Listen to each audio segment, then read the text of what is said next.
Parents, if you have been down that traditional medicine path, or maybe even explored some of the more natural and holistic options, but your kid is still struggling, this video is for you. There are so many parents out there who maybe conventional medicine has failed them, they're sick of being dismissed by their providers, and they've probably even tried some of the more holistic and natural functional medicine things, and they're still struggling.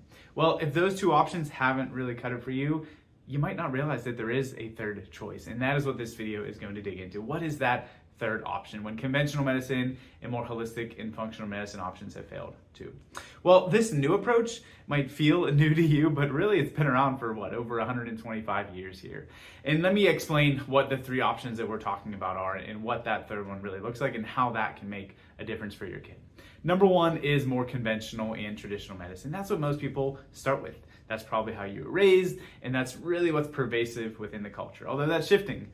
Thankfully, we are about ready for that shift. That conventional medicine focuses on genetics, focuses on symptom management, and just trying to address and suppress symptoms without really caring or asking about the why or the cause. So our starting point is that symptom suppression level. Since that has failed so many people, there is a growing trend in more holistic and functional options. And I love that. This functional, more naturally minded healthcare is so much better than conventional healthcare. And it is helping get to some of the underlying issues that a lot of kids, a lot of families are dealing with. This is where maybe we focus on the gut health, we focus on nutrition, our environmental or toxic load and exposures, and that can make a huge impact on kids. And we love that. We live that ourselves. But a lot of times that is still missing the point. When you've done all the detoxes, when you've done all the supplements and all of these different things and your kid is still in a mess, you are probably missing the neurological piece. And that's what number three is a neurologically focused approach to healthcare. It realizes that everything else in the body is run by the nervous system. The brain, the central nervous system, the spinal cord, and all of the nerves that come out from there control everything in our body. And if that piece of it is stuck in stress, you're gonna have issues and symptoms in every other realm of health. So let's dig into it a little bit. What does that look like when that nervous system is stuck? When it's in more of a sympathetic, which means stress, or a fight or flight survival state? It's gonna show up early on with gut and GI stuff. And these symptoms manifest a little differently in different ages, right? Early on, baby's life is pretty simple. It's eat, sleep, poop. And that eat and poop part is gonna get thrown off if we've got this neurological disturbance. They're gonna have a problem with digestion, maybe reflux, constipation. Their belly's gonna be struggling, gas pains, all that sort of mess that maybe you know all about if your kid has been in that path. There's gonna be gut and digestive regulation issues because some of those neurological pathways that control it could be disturbed. That's gonna show up in a few different ways. As that kid grows, there's gonna be more that their body is demanded of. Gross motor is one of the early things, whether that starts out with just belly time, right? Being able to be on their stomach, lift their head up, engage with the world, and look around in that sense, turning head both ways, huge things that seem really small in the moment. But that early gross motor is controlled by our nervous system, as well as that kid grows up and develops in more fine motor control, right? Whether that's just the earlies of figuring out crawling and walking, or something fine and complex like handwriting or other sports and athletic performances, all run neurologically. Immune control and hormonal regulation is another piece of it. If we're constantly struggling and getting sick, if we've got hormonal regulation issues, whether that's reproductive cycle or other stress hormones and adrenaline, cortisol, that cascade, all regulated through the nervous system, and on through focus and behavior, cognition, emotional regulation, the things that so many kids are struggling with at school age times, that can be related to this nervous system stress. So that touches everything. It goes by a lot of different names, right? You might hear it referred to as subluxation within this pediatric focused, neurologically focused chiropractic world. We might also call it dysautonomia or a dysregulated nervous system.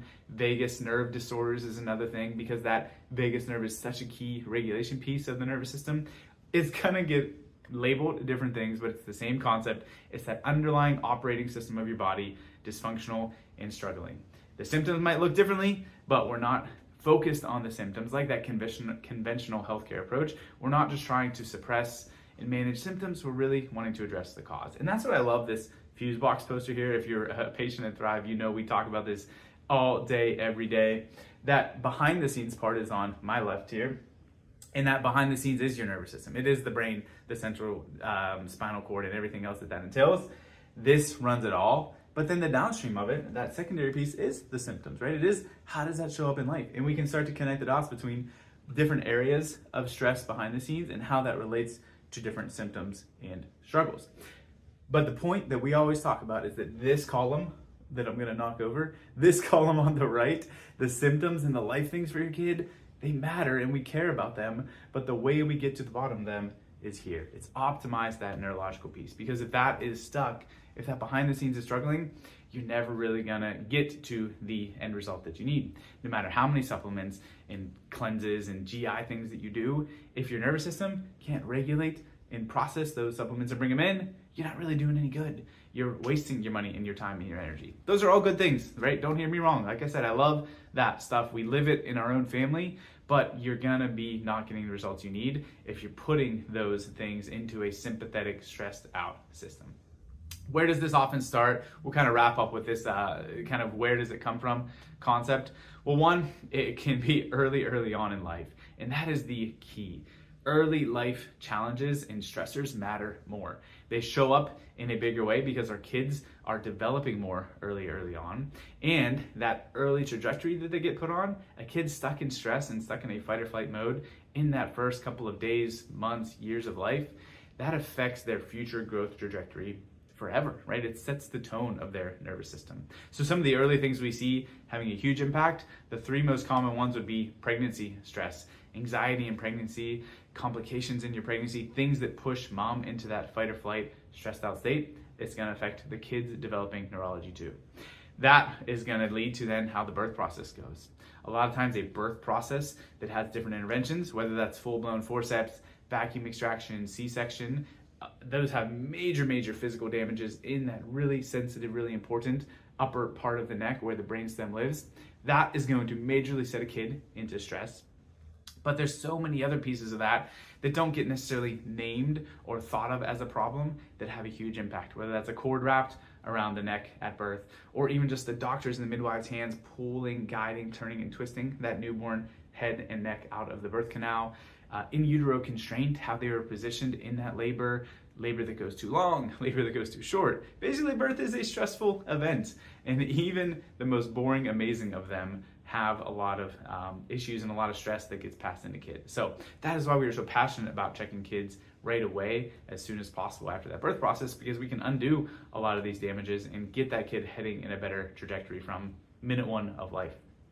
So pregnancy stress, birth intervention, birth trauma, and then early life exposure to different chemicals, different toxins, or different medications, right? A kid that ends up with antibiotics early on in life, that has a huge impact on their gut, their microbiome, their neurological development, and it's going to push them into that fight or flight sympathetic state. So many early factors can contribute to that, and then that doesn't go away, obviously, as we go on through the lifespan. There's physical traumas that a kid might deal with, there's mental, emotional stressors, there's chemical and toxic exposures that can happen later on. All of that can show up as this dysregulated, dysautonomia, subluxated, stressed out system. So how do we fix this? How do we get to the root issue of our kids' problems? We don't want to stop with just those first two options. Conventional medicine, more functional, naturally minded stuff. Yes, that is way better than number one, right? We much prefer our amazing functional medicine providers over that conventional healthcare approach, but you might be missing that neurological piece of that. That might be what you have to do to get your kids real health unlocked. There's 5 steps that Thrive really lives out when we're trying to dig into that. So let me walk you through that. Step 1 is just digging into that consultation, right? We want to talk through with mom, with dad, with parents, whoever is involved with the scenario, get to the bottom of that kid's health challenges. We'll talk through birth, we'll talk through pregnancy, and figure out where did we start this journey at? Because the earlier and the more intensely early on we had those findings, the longer it's going to take to undo. So we start with that consultation process. And the next step is going to be our neurological insight scans, where we get to actually measure and quantify that behind the scenes piece. That neurological piece we were just talking about, we want to be able to measure it and track it and put a number to it so we can follow that throughout care and see, are we positively improving? Are we negatively changing? And what else do we need to do to get that kid better? So consultation, digging into the scans, and then the key missing piece with a lot of people that have even been under chiropractic care in the past is that care plan. that frequency, that time, and that repetition is everything. Once you truly understand how deeply kids are locked in sympathetic stress and survival mode, you realize how much it's going to take to undo that. And when we have so many kids struggling in so many deep ways, it takes months of higher frequency of time and repetition to pump the brakes, to calm that stress response and get them heading back in the positive direction that we need. So then care plan leads into your patient recommendation conference, which is where we walk through all these findings with you as parents, explain this is how it relates to your kids' struggles, this is what the game plan is, what it's going to take to get that done, and all of that. And then the fun part starts. Step 5 is adjustments. That's when we get to unlock that kid's nervous system, get them back on the healing and development path and trajectory. I know this was a long one, guys, but this is everything, right? This concept of understanding that it's not just conventional or functional medicine, but it's conventional, functional, or neurologically focused care makes such a difference for so many kids. So yes, keep up with your environmental changes and keep a clean environment and make sure you're fueling your kids' gut health well. But if you're doing that with a stressed out system, you're gonna be stuck. Reach out if you got questions, if you wanna get those scans scheduled for your own kid. Cannot wait to meet you in the office soon and help your family thrive.